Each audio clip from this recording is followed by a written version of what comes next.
in my home, and it's in my kitchen, and it's in the catch-up, and it's the kitchen catch-up. Start my theme music. All right, everyone, welcome to the kitchen catch-up. Here I am, Dr. G, and Emily. Emily. All right, yeah. We here at the kitchen catch-up. This might be the 8th or 9th show, maybe the 6th or 7th. But Yeah, I have no idea. but I took the liberty of making you a really nice tea. I want to tell you what's in here, first of all. Yes, please. We have a nice tea here. This is, they gave it to me from Swell Score. It's the Magic Hour tea. It's like local to Ojai. Here's what's in it. Pineapple, organic. Organic Garcinia fruit for blood sugar. Organic Xantha currant for antioxidants. Orange peel, nice bitter for your digestion. Organic apple, rose petals for the heart. Some pear, raspberry, and grape extracts coming straight from the fruit. So this is going to be a little fruity tea, but it's got a little rose for the heart. I'm ready. So, what's going to be the topic? What are we going to talk about? We have audience. I want to say hi to everyone. And what a gift it is to have the most prized possession nowadays is attention. And we have someone's attention. We have everyone's attention. Thank you so much. Here's your tea. Now, I want to tell you about Netflix. I had it on last night. I put on the Netflix, and I said, what am I going to watch? Oh, this is good. It's good? Let me It's taste really good. Oh, this is nice. I have such a sweet tooth, and so this is sweet. Wow. I would have this at night, like as my dessert. I've always wanted to become a tea instead of a sweet treat at night person, and I think this would do it for me. This like is cacao that we had last week, that I can do as my little sweet treat after dinner, but I would do this. This is nice. It's sweet, but it's not super sweet. I like it. It's like fruity sweet. Fruity sweet. Okay, let's get back to this Netflix thing. Netflix. So when I was on Netflix, I said, what am I going to watch? And then in big font, it said, Don't Die, the Bryan Johnson documentary. And I said, okay, I've seen enough about this guy. Let's see what he's really doing. So I put it on. I watched the first maybe 40 minutes.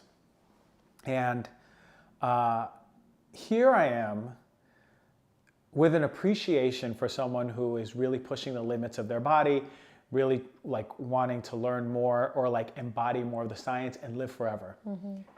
And the other side of me is like, this guy ain't right in the head. He's got trauma.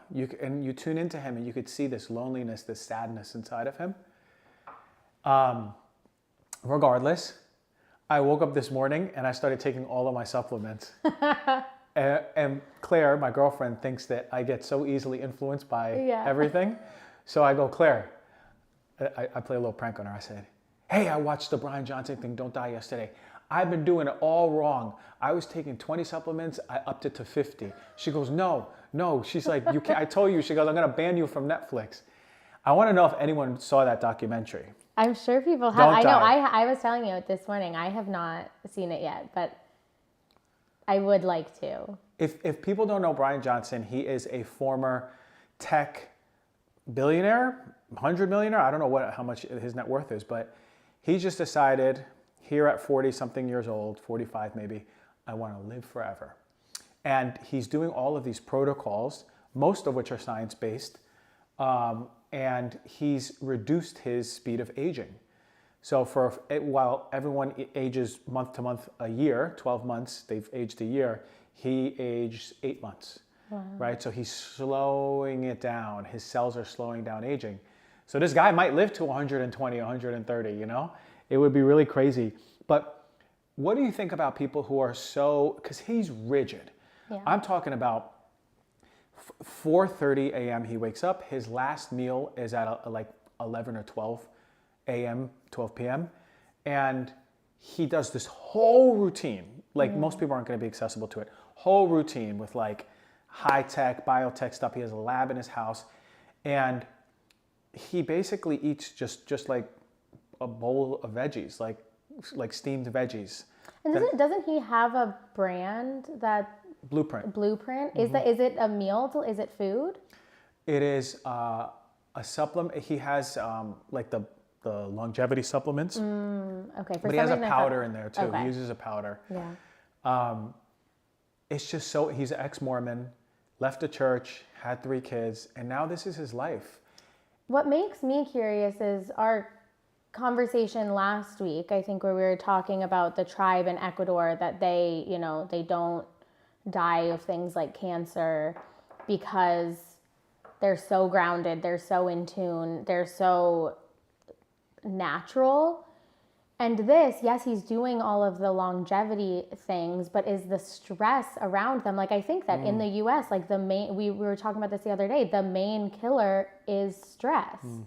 Or the main thing that's developing these chronic illnesses. And so, yes, from like a very Western, longevity approach, he is doing all of these incredible things to improve his health span and his lifespan. But, and I don't know what's going on in his mind, but I can imagine, I mean, when I used to wake up at like 4:35 a.m., it was rigid, it was stressful. Yeah, stressful. And taking all of the supplements and being so, I think, calculated and disciplined.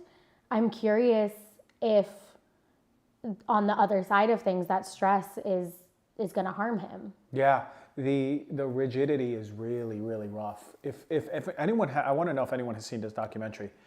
The rigidity is really rough. Like, there is, to the T, all these things that he does. And the way he says it is like, I can take my mind away from everything and I don't have to think about, like, I just keep doing the same things, eating the same things every day. Because it becomes habitual. But I'm always just curious, what's that fine line between being unconscious and being instinctive and intentional? And I think that they're actually opposites, even though both of them, your conscious mind isn't there. But one is, like, I think of it if you're on a run, it's easier to be on the run if you're thinking about work, if you're planning your day, if you're like this is probably an OCD thing, but when I was younger, I remember I used to like count when I was running, and I would count my steps, and that was my way that I could put my mind somewhere else. But that's like an unconsciousness. It's holding you away from the present moment, as opposed to being so deeply present that you're still not thinking about the pain that's coming up when you're running. You're not in your mind, but it's the opposite, Yeah. The looking forward, right? Especially in rigidity, my next task to be a human, it can be kind of tough, especially because we are connected to this physical experience through our senses. And if we can't enjoy good food, I mean, there was a scene where he was talking to Steve Aoki, the DJ, and he's like, was it with Steve Aoki? It was one of the guys, and he goes, he's like, are you hungry? He's like, I eat 2,000 calories a day, 2,000 flat, no more than that, measured. And the guy's, are you hungry? He's like, yeah, I'm pretty hungry. But he's like, that's it. Yeah, that's what makes me think I'm curious if he's overriding his instincts or he's overriding his intuition, because maybe his body would say, I want something other than vegetables, or I want to eat at a time that I'm not eating, or I want to sleep in right now. And because of the discipline, he's actually overriding those signals from his body. Yeah, and to live in that stressful state, that might be the thing that kills him. That might be the thing that kills him for real. Like, he can do all the things, but really the stress. There was a scene where he was talking about, we are inundated with fast food. Every 20 seconds, we can see something on a highway. We're inundated with our phone. We're inundated with alcohol. We're inundated with like social stuff. And he's like, this is calm and peaceful because I just have the same things that I do. I'm wanting to live longer. But there's a stress there, right? I'd be curious if it's a different kind of stress. It's just a different type of stress. It's a different, like, the energy of don't die is the implication that I'm going to die. And we know we're gonna. Yeah. What if it was like, do live, Yeah. Like, that might be the different, his whole foundation and brand is built on don't die. Yeah. but you just feel that when you say it versus like do live. Yeah. If you say do live, it just brings life to that. Words are spells too. Yeah. I get that a lot. Yeah. The words are spells. So I would love to know, has anyone watching it, anyone seen it? No, nothing yet, huh? Yeah, no, we have some comments. What the audience saying? Okay, what is the name of the person that made this documentary, Bryan Johnson? We have someone who's seen a little bit and loves what he's doing. Has a machine that works on his sciatica, was gone in an hour after 4 years not being able to sleep. Powerful stuff. Yeah, technology works, especially for a lot of these things. Yeah, but that was a documentary. Watch it. Just watch it because we're in the same world, right? So like you'll... And your mention of that you have respect for him kind of treating himself like this experiment, I think even if the case comes to be that stress does ultimately play a role in not, like in getting in the way of him, not dying, that's really incredible information for the public. Like I think that's a big wake-up call of like, you can do all of the things, but the biggest danger I think that poses like most of our lives is stress. Yeah, it's the biggest one by far. It's hard for me not to respect someone who gives it their all, even if they're like in their la-la land. And if it's not hurting anyone, then okay. Speaking about hurting people, we just saw like a post on Instagram. Is this going to be on the... Are we doing the things today? We can't do it today, but we can talk about it. Yeah, we saw a post on Instagram. I posted on my stories today where this guy was eating cow brains. Cow brains, and I think it was cow liver. But not only that, it was fucking fermented. Yeah, it was in like a jar. raw from a bag or something. It was raw from fermented. Like if I ferment like kombucha, it doesn't taste that good, but I drink it. Fermented cabbage, it's okay. It doesn't taste like... I like kimchi, but most people... Fermented doesn't necessarily taste great. And double that with it being double cow that brain. with raw meat. And here's the craziest part. Has anyone seen this? I want to know if anyone's seen this guy. Let us know if you saw it. We got to find out his name. It's in my stories now, but don't leave the live yet. But check it out after. It's just crazy. We have gone off the fucking deep end in health and wellness. To think that this is going to cure or detox your body. His premise is that we eat this and it detoxes vaccines. Vaccines. Like raw fermented meat will detox vaccines. If it's detoxing things, you have to question, like, is it because it's so poisonous in your body that your body's like, get this shit out of me, and it takes the other stuff with it? Like, is that the detoxing that's happening? Well, his girlfriend got sick. Meningitis-like symptoms, stiff neck, fever, pain in the body. She didn't go to the doctor because she doesn't believe in the medical system, which is a whole nother conversation. And they were like, oh, well, this is all just detox reactions due to this meat cleaning you out. That's fucking crazy. She's just getting sick from the meat. And the crazy thing is there's, mad cow disease. There's something called prions that seed in the cow. And it makes them go crazy. That's why they're called mad cows. They're basically like zombie. They're crazy, aggressive cows. If there's a cow brain that has that and they eat it raw, they're going to get the same mad cow disease. You can die from that. It manifests differently in humans. Starts with a K. And it's crazy because you die. That's lethal. Yeah. This guy's like playing, all because we don't trust the medical system. Which goes a far way of saying like, okay, and the medical system is pretty fucked up. Yeah, I think it's always a yes and people will go to the extreme, but I mean, with how toxic our culture is and how processed things are and how much technology there is and like all of these things, the Western medical system is saving lives. Like you need something to respond to all of these things. And like, I think of my cousin, she was born with half a heart. If this was hundreds of years ago, she would have died. But Western medicine was able to keep her alive. She has a pacemaker that like keeps her heart pumping, and she's 28 years old, 27 years old. And that's because of the Western medical system. But then you know, do we need to rely on it all of the time? Do all of us need to be,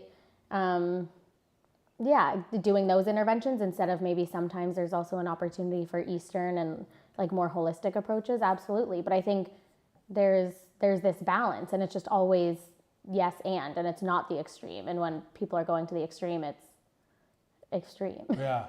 Balance is natural balance. Like healthy balance is nature's way of expressing in the healthiest way. And when I was in school, I was like crazy conspiracy theorist. I was like, they're trying to kill us with everything, creating this like unnecessary fear in myself. When I learned the atrocities and like how out of integrity the medical system is, like we know that big pharma is not really doing it for us. That's clear. FDA, EPA stuff. A lot of my career was built on calling all these like regulatory bodies into question. But the truth is like, right now it's what we have. We can make a change, but because all of these regulatory bodies are inherently inept, if dare I say bad, quote unquote, doesn't driven by money. Or driven by money, doesn't mean that we reflexively have to do all of the opposite things and call it like a big FU and it's healthy. Because I think still the original intention behind a lot of these things was good. And it was to solve a problem. And then at some point it lost integrity and money started to drive it. But somewhere in there's something that is still good and usable and could be relied on. But then like the system of it is the problem. And once people and once there are corrupt people, once their intentions are driven by money and not by actually healing people. But there are qualities within the Western medical system that do heal and save people's lives. Let me tell you something. My brother got pneumonia in 2004, and he was so sick that they were on his last line of antibiotics. And if that didn't work, who knows what would have happened to him. But the doctor did not. My dad was worried. I remember my dad was like ready to cry, and he was holding these tears, and I said, what's happening? And he wouldn't tell me. Then I started panicking.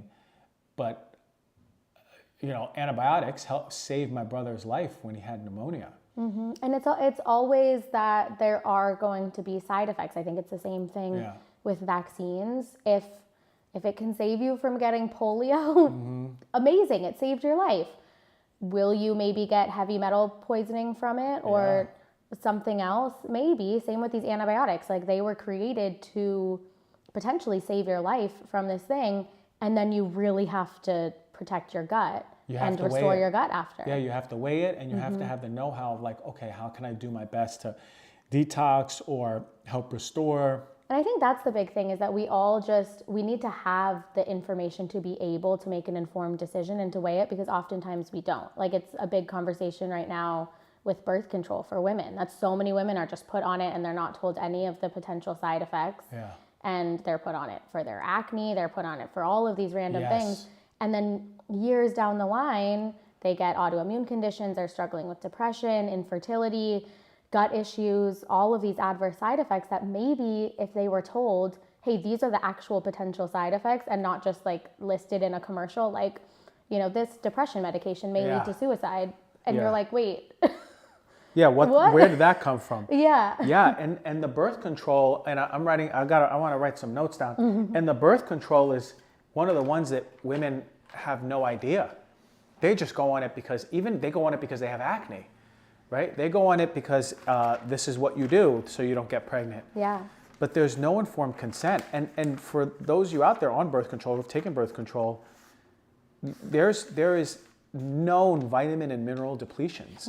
So what happens is you go on it, you take it for a few months, and then you're starting to get depleted on these vitamins and minerals. After a few years, you start expressing those deficiencies as other things in the body. But what happens?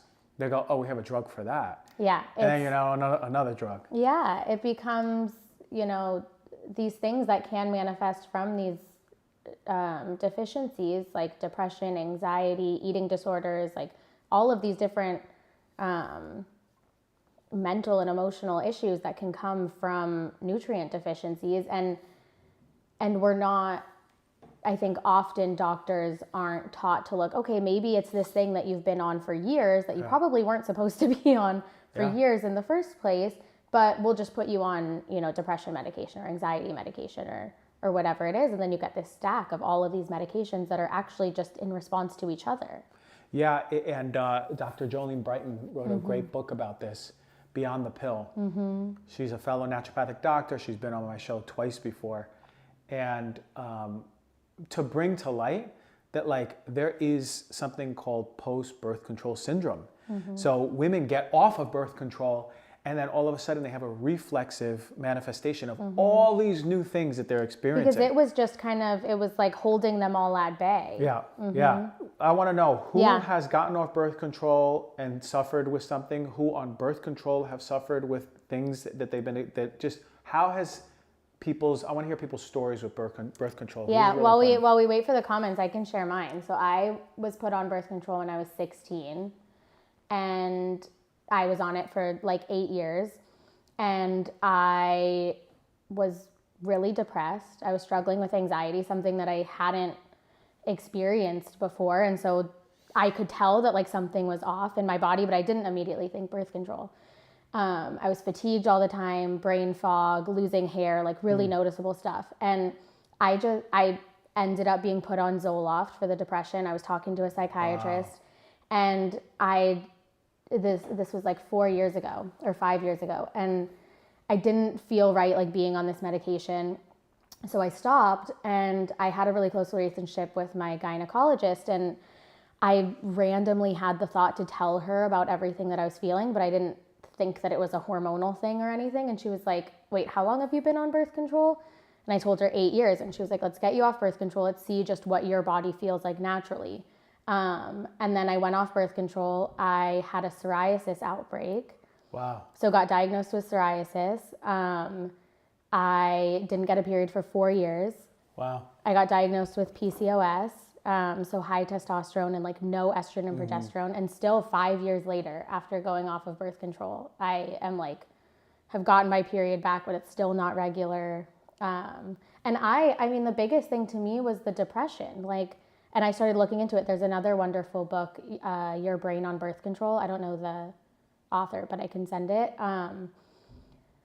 But I mean, there are increased rates in suicide in women who are on birth control. And like, God forbid this pill kills you when you went on it for acne or so you could start having sex when you're 60. It's pretty crazy. But I like the way that Your Brain on Birth Control frames it, because she does also say that amidst all of this, she never thinks that there should be any laws around birth control because women should have the right and the autonomy over their bodies.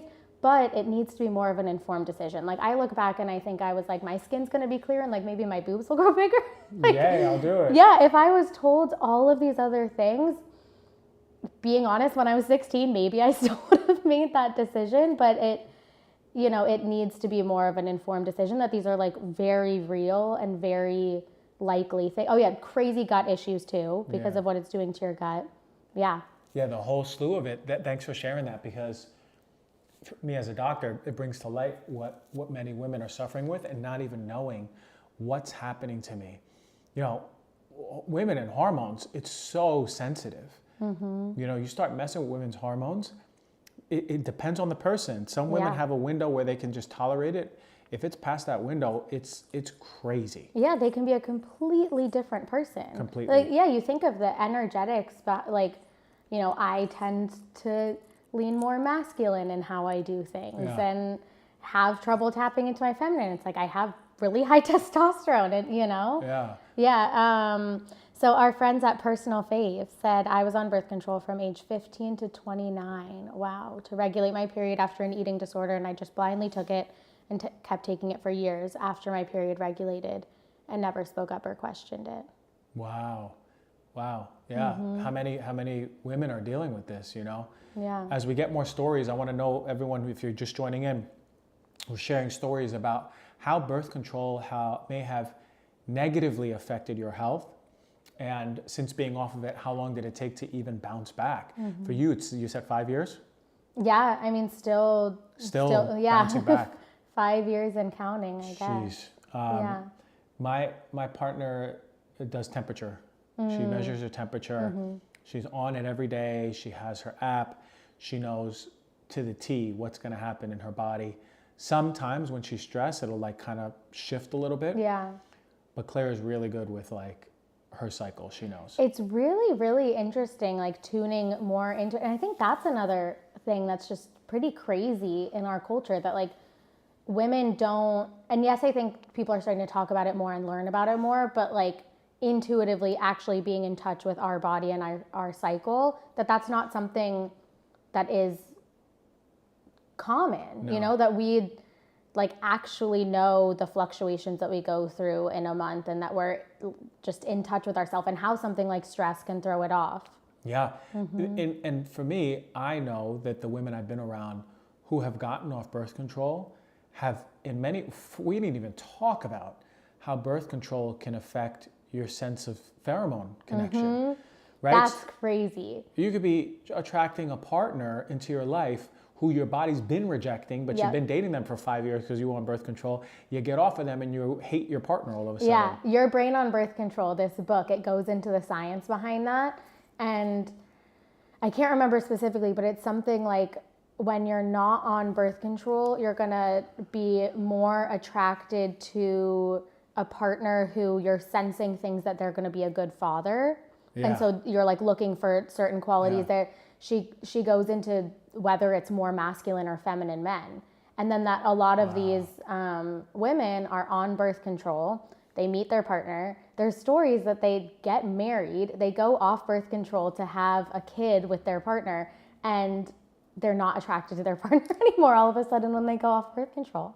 Yeah, that is very common. We hear that a lot, and I want to know the comments out there around all of this, because I'm really intrigued by this. Now, I know the women who've gotten off birth control that I know went on their natural cycle, started following their cycle, actually started having a relationship with their cycle, felt so much more connected to their body, connected to their womb, connected to earth, connected to their energy levels. Like I've met women who are so tuned in to their cycle. They know exactly what they need to eat, drink, and how much energy they need to expend for that week. Because it's also, I mean, we go through these large fluctuations during a month period. And so women just can't, treat our nutrition and our exercise in the same way that a man can. It's like because you cycle like in the 24-hour period, so you're like, oh, I have the most energy at 10 a.m. So I go to the gym and I do this, and like my diet every day is the same. But for women, it should be more on a month. Like in this week, I can go a little harder at the gym. I can lift heavy weights. I can run. But like for me with PCOS, certain times of the month, if I do stuff like that, I am just blowing my cortisol. Like it's actually not good. I need to be walking and doing yoga and like Pilates, but I wouldn't know. But then I think if people go too far in the extreme, they think, oh, women should never be doing high intensity or never running or never intermittent fasting. No, you have different phases, for sure. Like I know for my partner, when she's on her period, she was just on it, and she said, oh, when we get back, I'm gonna go for a long run. And then internally, I was like, we're going to see. So we get back, I get comfortable, like I start relaxing, and I see her just like come next to me, and she just like puts the blanket over her knees, and she's like, what are you watching? And I was like, man, I knew you weren't going to go on no damn run. Like I know her energy level. It's funny because like women oftentimes want to override it. But what would have happened is, she would have done that and she would have been exhausted. Yeah, the next few days. It's interesting. I had learned something about how you can actually be doing more harm than good, because even something that's going on chemically, like with your hormones, if you are lifting heavy weights, you're not like during either your luteal or when you're actually on your period during those two phases, that you won't be building muscle in the same way. Like you're kind of not... Yeah. I don't know the mechanism about if it affects muscle growth, but definitely the energy thing is so real. How are the comments looking? We have a question that what's an alternative to birth control? I don't know what the FAM method is, but that was... Yeah, that is the... That's the natural cycles. Testing, yeah. So like testing with the thermometer. I know that with an Oura ring, I've heard that that's why a lot of women are using an Oura ring, is because it will start to track for you. So you don't have to take your temperature every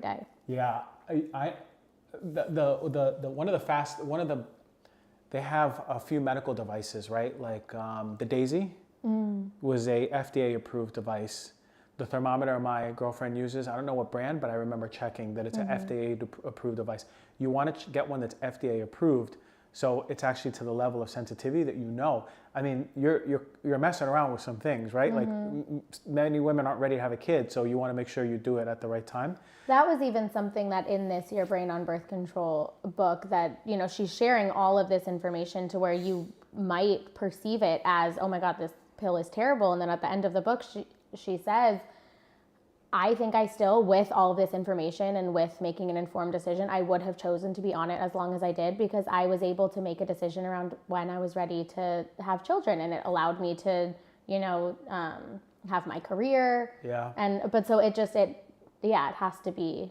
And there's informed. no informed consent, as you said. Yeah. Like a nurse practitioner or doctor should sit down, open up the label and go over everything with you. Like, what does the exact breakdown say? And that then they should continue to be a part of the conversation and connected with, you know, your other practitioners. That's why these more holistic and functional and like naturopathic who are looking at everything, because you start to express symptoms of depression and they know, oh, you're on birth control and that was a side effect that we had communicated. So you know that like we can look into that. I mean, there was a story in this book of a woman who had a psychotic break when she was on the same birth control, but just a new, just a new drug? Yeah, like a new dosage.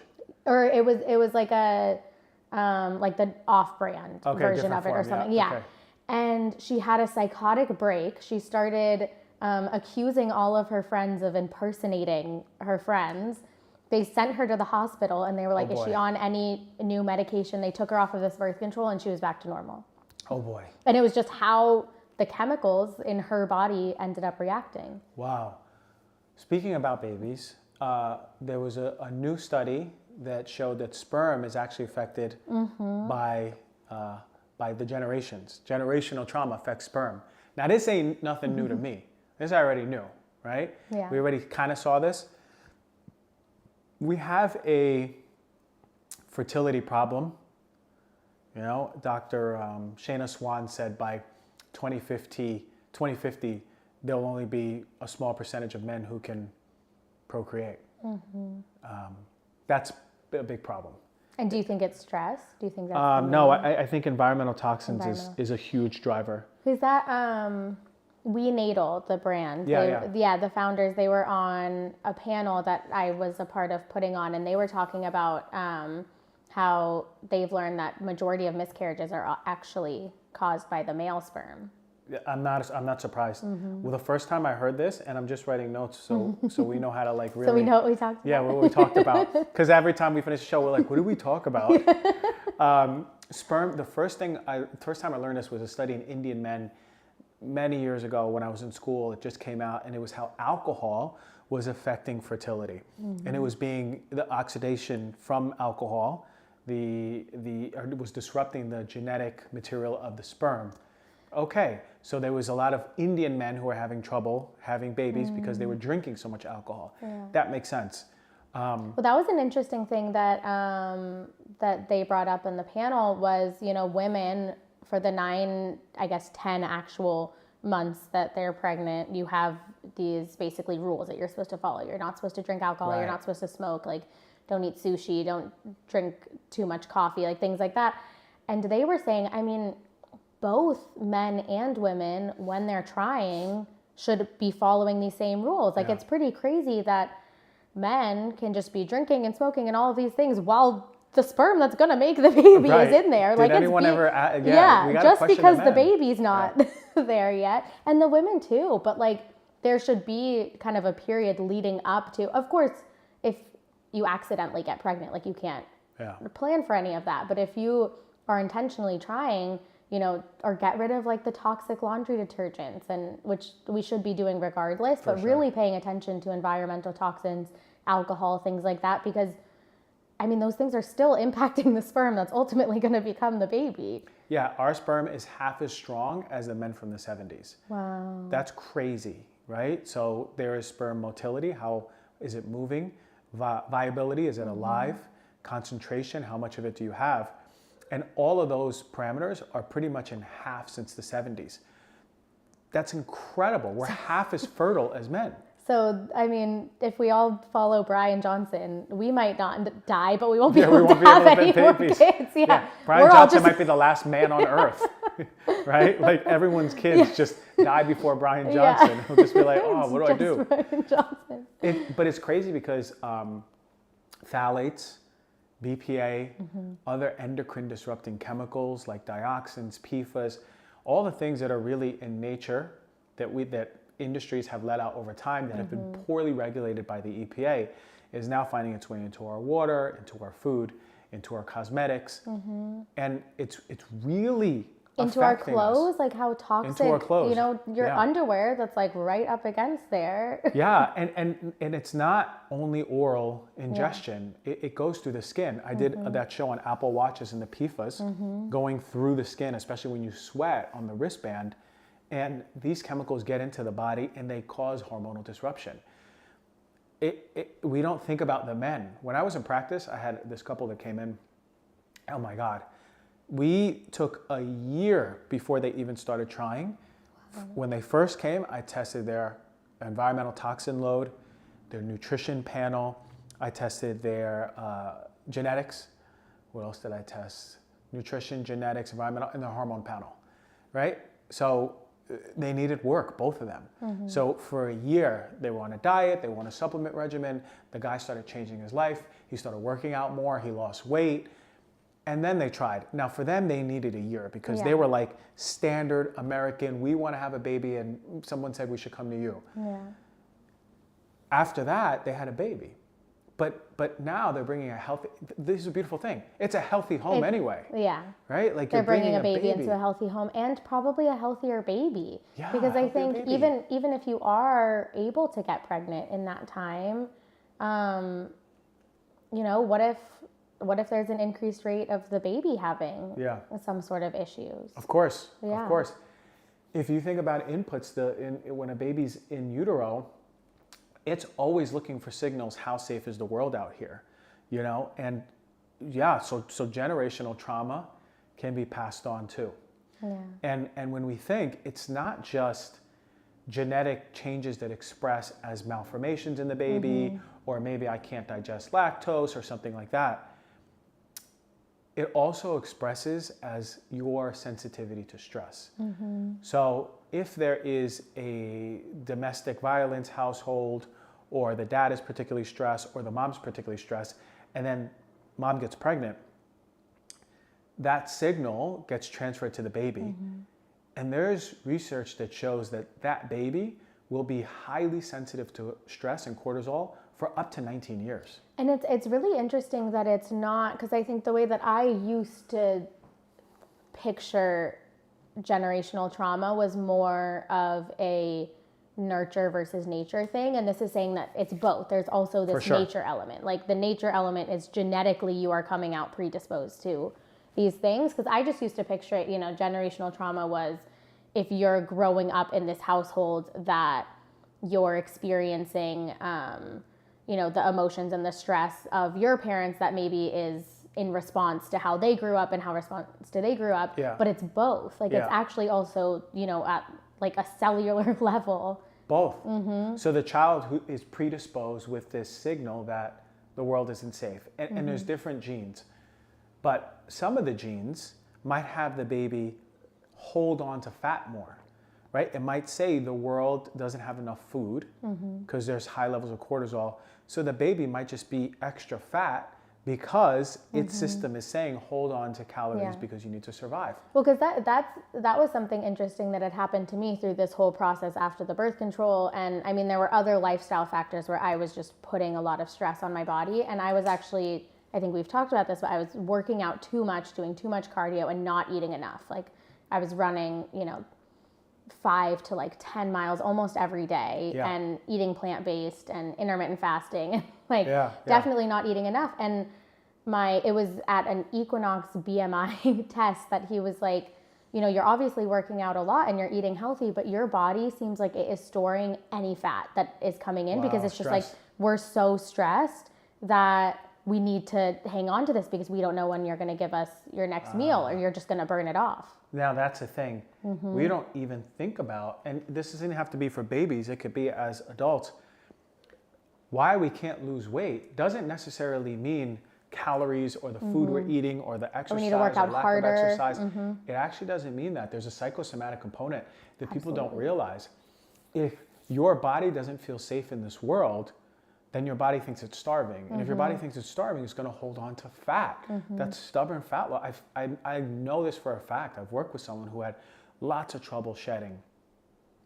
I remember one call, the moment it happened, she goes, I'm feeling very weepy. And I go, huh, okay. And then I go, this is the perfect time to introduce psychosomatics to her, because it wasn't just about losing weight the old traditional way. And then she opened up about her life, her trauma, her childhood, abandonment. And there was over like 2-3 months, losing so much weight. She shedded all of that Shedding emotional stuff shedding, that she was then able to shed. Shedding. The It was physical day weight and night. too. Wow. And this was the first time I saw it. Yeah. Thereafter, I've had many clients. I've seen the lady just messaged me. She goes, I lost 80 pounds since I saw you in 2022. Wow. 80 pounds. Like, That's she's a completely incredible. different person. Emotional.